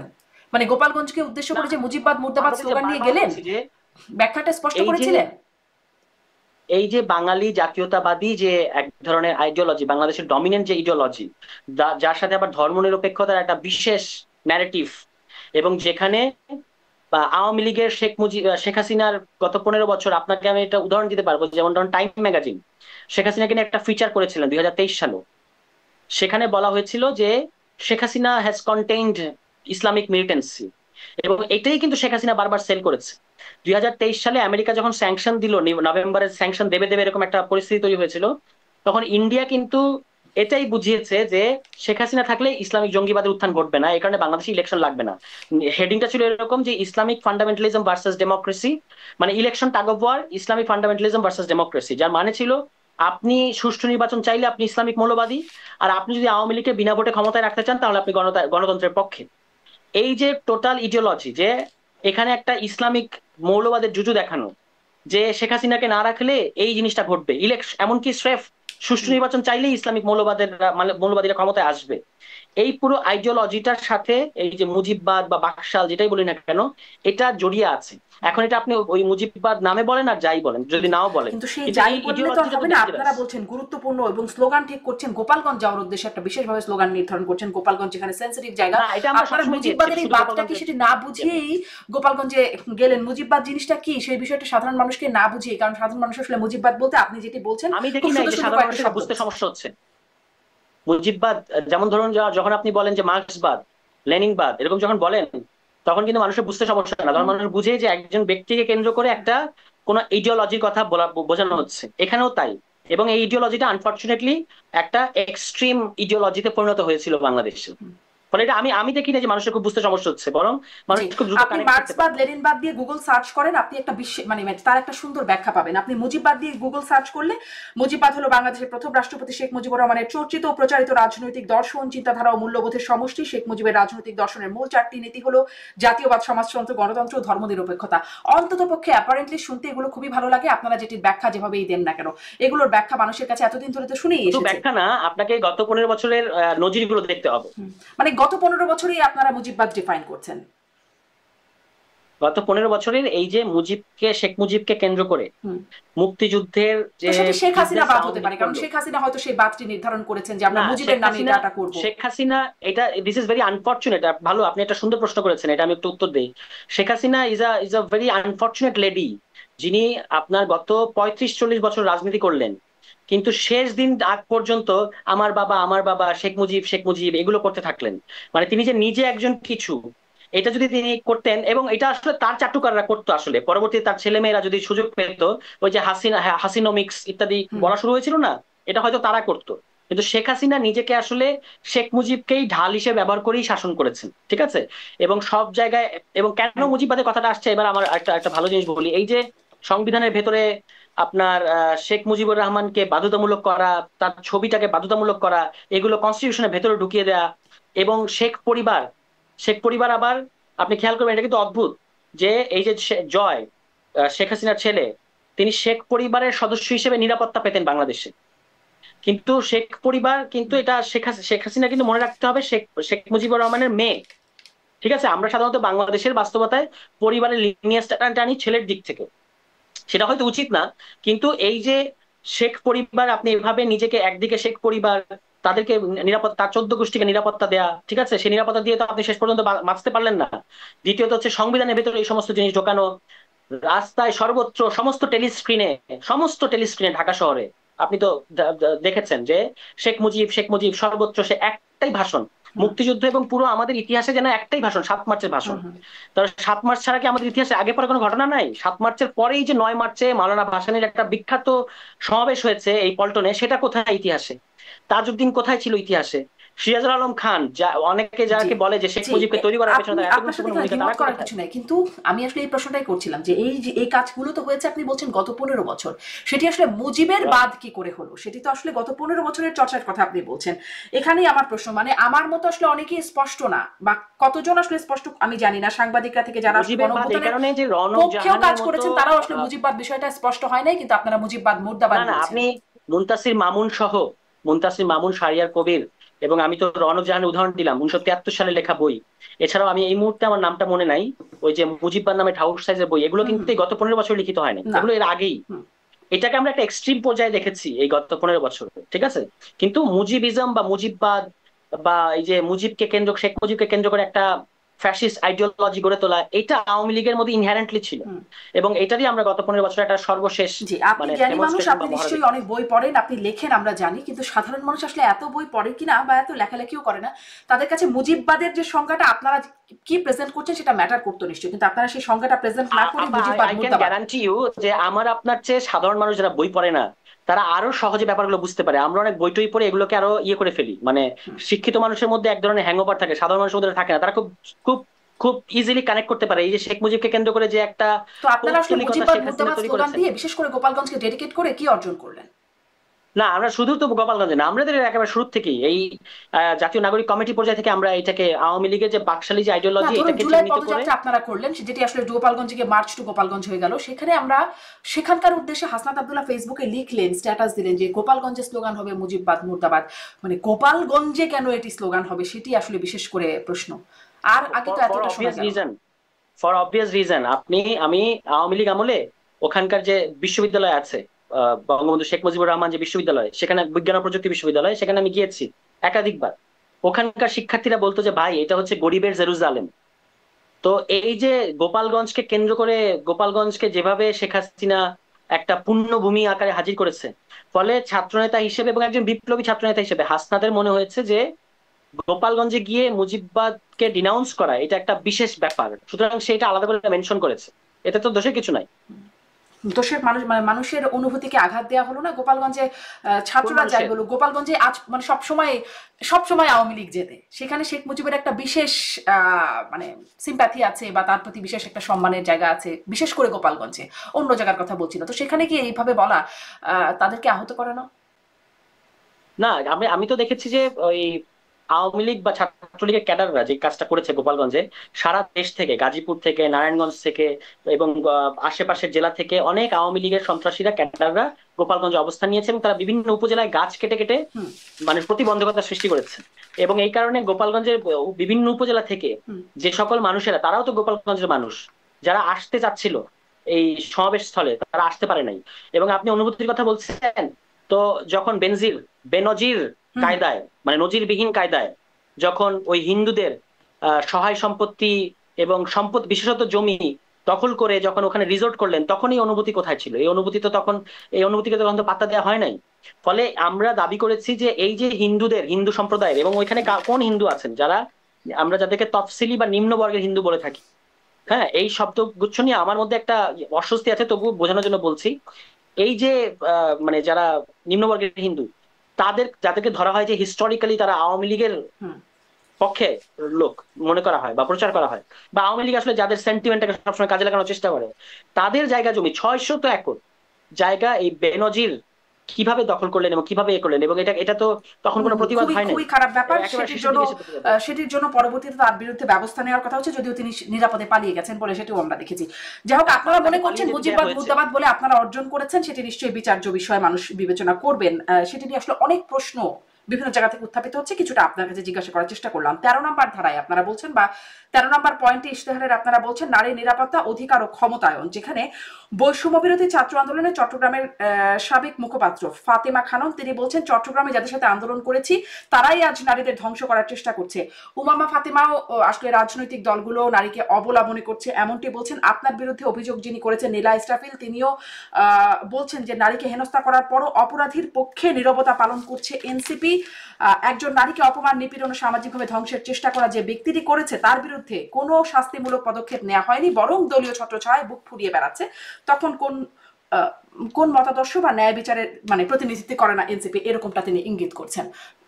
সেখানেও আসলে প্রশ্ন, নারীর নিরাপত্তা আপনারা কিভাবে এনসিপি কি করে আসলে নারীর নিরাপত্তা নিশ্চিত করবে? এনসিপিতে সবচেয়ে বেশি বাংলাদেশে এই মুহূর্তে এক্সিস্টিং দলগুলোর মধ্যে সবচেয়ে বেশি শিক্ষিত এবং ভাইব্রেন্ট নারীরা বিভিন্ন পদে, নেতৃস্থানীয় পদে বা নেতৃত্বশীল জায়গায় আছে।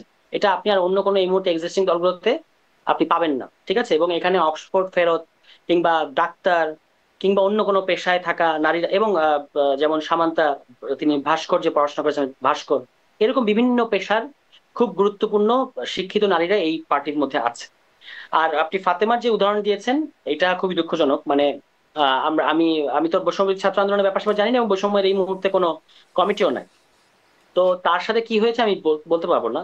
তবে যেটাই হোক, এই যে মেয়েরা গত আন্দোলন মানে গত বছর গণ অভ্যুত্থানের মধ্য দিয়ে যারা সামনে এসেছেন তাদেরকে অবশ্যই প্রোটেক্ট করা এবং তাদেরকে তাদের জায়গাটা দেয়া, তাদেরকে স্পেস দেয়া, এটা সবার দায়িত্ব। বিশেষত যারা বৈষম্য বিরোধী ছাত্র আন্দোলনে এই মুহূর্তে যে কেন্দ্রীয় কমিটি আছে তাদেরকে এটা দেখতে হবে যে কি সমস্যায় ফাতেমা এ ধরনের কথা বললেন এবং সেটা দূর করার জন্য কি কি পদক্ষেপ নেওয়া দরকার, এবং কাদেরকে তিনি মিন করছেন যে তাদের কারণে তার রাজনৈতিক পরিসরটা সংকুচিত হয়ে যাচ্ছে। ঠিক আছে, এটা তাদেরকে বলতে হবে। আর আরেকটা যেটা আমাকে ইঙ্গিত করে আপনি বললেন, এটা একটা টোটালি ব্লাফ একটা ঘটনা, যিনি আসলে নিজের উইমেন হুডটা এখন ব্যবহার করছেন। মানে একটা, না এটা খুব দুঃখজনক, কিন্তু একটা ভিকটিম কার্ড খেলার সময় আমরা এটা ব্যবহার করতেছি যে আমাকে এই করা হয়েছে। যেমন উনি তো একটা চরম মিথ্যাচার করছেন যে উনি এনসিপি, ওনার পদ কি, ওনার পদ কি, উনি এনসিপি নেত্রী? এনসিপি নেত্রী বলে কোনো পদ তো নাই, ঠিক আছে? এবং এই যে অনেক পত্রিকা নিউজ করেছে যে কেন্দ্রীয় সদস্য থেকে পদত্যাগ করে, আপনি দেখাতে পারবেন যে তিনি আমাদের কোনো কেন্দ্রীয় কমিটির কোথাও কি আছে? নাই। ফলে উনি, শি ইজ আ লায়ার। এবং আমি তার সম্পর্কে বেশি কিছু বলতে চাই না। আমার এই ঘটনাটার প্রথমত তার কোনো অভিযোগ ছিল না। আমি তাকে নিজে জিজ্ঞেস করেছি যে আপনার অভিযোগটা কি, কিন্তু আপনাকে তো কারণ যেগুলো বলা দর্শানোর হচ্ছে। নোটিশ দিয়েছিল দল। Let me finish. যখন এইটা মানে সোশ্যাল মিডিয়ায় যখন এরকম কোনো কিছু আউটব্রেক হয়, তখন এটা তো আর সত্য যাচাই করাটা কিন্তু মূল উদ্দেশ্য থাকে না। তখন পক্ষ বিপক্ষের রাজনীতিটা মূল হয়ে যায়, যে যদি আমার বিপক্ষের হয় তাহলে লেটস ব্যাশ হিম, এটাই ঘটে, ঠিক আছে? ফলে এখান থেকে আপনি এইটা থেকে, এই সোশ্যাল মিডিয়া ট্রায়াল থেকে আপনি কোনো কিছু উদ্ধার করতে পারবেন না। যেটা ফ্যাক্ট সেটা হচ্ছে কোনো অভিযোগ ছিল না, একটা জিনিস সোশ্যাল মিডিয়া একটা হইচই আমরা দেখতে পেলাম। এবং আমি যখন জিজ্ঞেস করলাম যে আপনার আপনার কি যেগুলো বলা হচ্ছে এগুলো কি আপনার অভিযোগ, তিনি পরিষ্কারভাবে বলেছেন না, আমি তো এরকম কোনো অভিযোগ করি নাই, আমি সেই প্রমাণ সাবমিট করেছি পার্টির কাছে, ঠিক আছে? এবং তবু যেহেতু একটা আউটক্রাই তৈরি হয়েছে, একটা দায়িত্বশীল পার্টি হিসেবে আমার কাছে তারা অবস্থানটা, আমার মানে এখানে কি ঘটনা ঘটেছে ব্যাখ্যা জানতে চেয়েছে, এবং এই ব্যাখ্যা যা আমাকে বলেছে লিখিতভাবে জবাব দিতে, আমি সেটা দিয়েছি। এবং আমাকে বলেছে যে আপনি ইন দ্য মিন টাইম সাংগঠনিক কার্যক্রম থেকে বিরত থাকবেন, অ্যান্ড আই ডিড দ্যাট। ফলে উনি যে সমস্ত অভিযোগ করেছেন এগুলো সম্পূর্ণ কি কারণ দেখিয়েছেন? এবং ওনার, এখন সবটা তো বলা ঠিক হবে না। প্রথম কথা হচ্ছে আমি এখানে বলেছি যে তিনি আহ মানে তিনি তো পদত্যাগ করলেন খুব নজিরবিহীন কায়দায়, কারণ তার তো কোনো পদ নাই। কিন্তু উল্টো যেটা ঘটেছে সেটা হচ্ছে আপনার, তিনি আমাদের পার্টির একটা পদে আসার জন্য দারুণভাবে আমাকে, ব্যাপকভাবে আমাকে চাপ দিচ্ছিলেন লম্বা সময় ধরে, ঠিক আছে? যে তাকে এই পদে নিতে হবে। কেন? কারণ তার যে আগের একটা পারিবারিক ঘটনা আছে, এই পারিবারিক ঘটনায় তিনি ওই একজন ক্ষমতাধর, তার একজন আহ পারিবারিক যে ব্যক্তি বা সাবেক উপদেষ্টা সন্তান, তাকে তিনি মোকাবেলা করতে চান এবং সেখানে তিনি এনসিপি কে জড়াতে চান, এবং সেই জড়ানোর জন্য তাকে পদ দিতে হবে। এবং তিনি আমাকে 24 ঘন্টার আলটিমেটাম দিয়েছিলেন। এই কথাগুলো আমি লিখিত বলেছি এবং আমি আমার একটা ফেসবুক পোস্টেও বলেছি। এটা নিয়ে আমি সারাক্ষণ এটা নিয়ে চর্চা করতে চাই না, কিন্তু যেখানে যেটা ফোরাম সেখানে আমি বলেছি, এবং আমি একটাই ফেসবুক পোস্ট দিয়েছি এবং সেখানে আমি এটা বলেছি যে আমাকে 24 ঘন্টার মধ্যে বলেছেন যে 24 ঘন্টার সময় দিলাম, আমাকে আমার কি পদ হবে বা কি পোস্ট হবে এটা জানাতে হবে। এবং আমি তাকে পরিষ্কার বারবার বলেছি যে আমি এনসিপির পদ ডিস্ট্রিবিউশনের দায়িত্বটা আমার না, আমার কাজ আলাদা, ঠিক আছে? তিনি এটাকেই হচ্ছে খুবই আমাকে, এখানে আমি বলবো যে আমার যেটা ভুল সেটা হচ্ছে তাকে বিশ্বাস করাটা আমার ভুল হয়েছে। তিনি আমাকে একটা একটা বিশেষ ধরনের কথাবার্তার মধ্যে ট্র্যাপ করেছেন, এবং করার পরে তিনি আমার অজান্তে এটা মানে পুরো কনভারসেশনটাকে, যেটা বাংলাদেশের আইন অনুযায়ী একটা ক্রাইম, পুরো কনভারসেশনটাকে তিনি রেকর্ড করেছেন। শুধু রেকর্ড করেন না, এটা তৃতীয় একজন ব্যক্তির কাছে পাচার করেছেন। এবং এটা আবার মানে তিনি 3 মাস ঘুণাক্ষরে আমাকে বুঝতে দেন নাই যে তিনি এই কাজটা করেছেন। আবার তিনি এটা সময় মতো, যখন কিনা জাতীয় ঐকমত্য কমিশনের 2য় পর্বের গুরুত্বপূর্ণ আলোচনা শুরু হবে তার ঠিক আগের দিন এটাকে ঠিক ঠিক পলিটিক্যালি আমাদের যারা অপোজ করে তাদের মধ্য দিয়ে এটা ফাঁস করা হয়েছে ফেসবুকে। এটাই হচ্ছে ঘটনা। এবং তাকে আমি যখন প্রথমে জিজ্ঞেস করেছি যে হাউ ডিড দ্যাট হ্যাপেন, মানে এইটা আপনি কি এটা ধারণ করেছেন বা আপনি রেকর্ড করেছেন, তিনি পরিষ্কার আমাকে বলেছেন যে no, I did not do that. তখন আমাকে ভাবতে হয়েছে যে এটা নিশ্চয়ই কোনো এজেন্সির কাজ। তো আমি বলেছি যে ওকে, ইউ শুড ক্ল্যারিফাই দ্যাট, যেহেতু এটা আপনি করেন নাই বলে আপনি বলছেন, তাহলে ইউ শুড ক্ল্যারিফাই দ্যাট। পরে দেখা গেল আসলে তিনিই করেছেন। ঠিক আছে, ফলে তার এরকম অসংলগ্ন এবং এক এক সময় এক এক ধরনের কথাবার্তা, যেমন ধরুন যে আমি নাকি তাকে ডিবির ভয় দেখিয়ে তার সাথে কনভারসেশন মেক করেছি, এটা অ্যাবসলিউটলি লাই। ওই 47 মিনিটের যে অনাকাঙ্ক্ষিত অডিওটা শুনতে পাওয়া যাচ্ছে এবং বহুল চর্চিত হয়েছে, ওটাতে শুনে দেখা যাচ্ছে যে ডিবির ভয় দেখিয়ে তাকে কনভারসেশনের মধ্যে আনার কোনো সুযোগই ছিল না। ডিবির কনভারসেশনটা এসছে পুরো কনভারসেশনের 45 মিনিটের পর। আমি একদম শেষ প্রশ্ন করি, অনেকটা সময় কথা বলে গেছি আপনার সাথে, মানে তাহলে কি, কিন্তু আপনি মোটামুটি ফেসবুকেও বলেছেন যে আপনার সেই বক্তব্যের জন্য বা যেই কথাটি বিষয়ে বিশেষ আলোচিত হচ্ছে, আপনার অভিযোগ যেটির জন্য আপনি তার জন্য দুঃখ প্রকাশ করেন। আপনার কি এখনো, মানে আপনি কি ওই জায়গাটাই আছেন যে আপনার আসলে ওইভাবে কথা বলা উচিত হয়? দেখুন, আমি কেন দুঃখ প্রকাশ করেছি এটা আমি বলি। আমি দুঃখ প্রকাশ করেছি কারণ আমাকে অনেক মানুষ ভরসা করে, অনেক মানুষ ভালোবাসে। ঠিক আছে, অনেক মানুষ আমাকে মনে করে যে I I have something to deliver. তো সেইখান থেকে এইরকম একটা অনাকাঙ্ক্ষিত ঘটনা আসার পরে এরকম একটা এই ধরনের স্ক্যান্ডাল যখন চর্চা হয় তখন তো কাছের মানুষরা দুঃখ পায়। হোয়াট এভার দ্য রিজন, সবাই বুঝতে পারে যে এটার পেছনে আগে পিছিয়ে ঘটনা কি, কিন্তু হোয়াট এভার দ্য রিজন সবাই দুঃখ পায়। আমি বলেছি, আমি শুরুতেই বলেছি, আমাকে যারা খেয়াল করেন, যারা আমাকে ভালোবাসেন, যারা আমাকে ভরসা করেন, আমি শুধু তাদের কাছে দুঃখ প্রকাশ করেছি এই অনাকাঙ্ক্ষিত ঘটনায় দায় জারি হোক। ঠিক আছে। দ্বিতীয়ত হচ্ছে, আমি পরিষ্কার বলেছি যে আমি জানি এখানে কোনো অশোভন প্রস্তাব দেওয়ার জন্য আপনি দুঃখ প্রকাশ করেন নাই। না, আমি তো কোনো অসম্ভব প্রস্তাব দেই নাই, তার দিক থেকে অসম্ভব প্রস্তাব দেওয়া হয়েছে আমাকে। এখন আপনি যদি একটা আপনার কনভারসেশনে আপনি একটা বিশেষ শব্দকে আলাদাভাবে কেটে নিলেন, এবং আপনি যদি আমি বলবো না, আপনাকে রেকমেন্ড করবো না, কিন্তু তবু যদি আপনি এটা শুনতে পারেন, ওই পুরো 47 মিনিটের কনভারসেশনে একবারের জন্য ওই শব্দটা আমার মুখ থেকে শুনতে পাওয়া যাচ্ছে না। হ্যাঁ, ওইখানে আমি এই কথাটা বলছি না, তিনি বারবার এই শব্দটা উচ্চারণ করছেন এবং বিশেষভাবে আমাকে ওইদিকে নিয়ে যাচ্ছেন। ঠিক আছে, আপনি মানে আপনি নিজে না শুনলে অন্য কাউকে দিয়ে শুনিয়ে আমার আমার এই দাবিটা পরখ করে নিতে পারেন। ঠিক আছে, আমি দুঃখ প্রকাশ করেছি আমার বন্ধুদের কাছে, আমার শুভাকাঙ্ক্ষীদের কাছে, যে এই ধরনের একটা একটা অনাকাঙ্ক্ষিত চর্চা হচ্ছে সোশ্যাল মিডিয়ায়, এন্ড দ্যাটস ভেরি বিব্রতকর। ঠিক আছে, এই কারণে আমি তাদের কাছে, কিন্তু আমি বলেছি যে আমি জানি আমার জড়ানোর মাত্রা কত।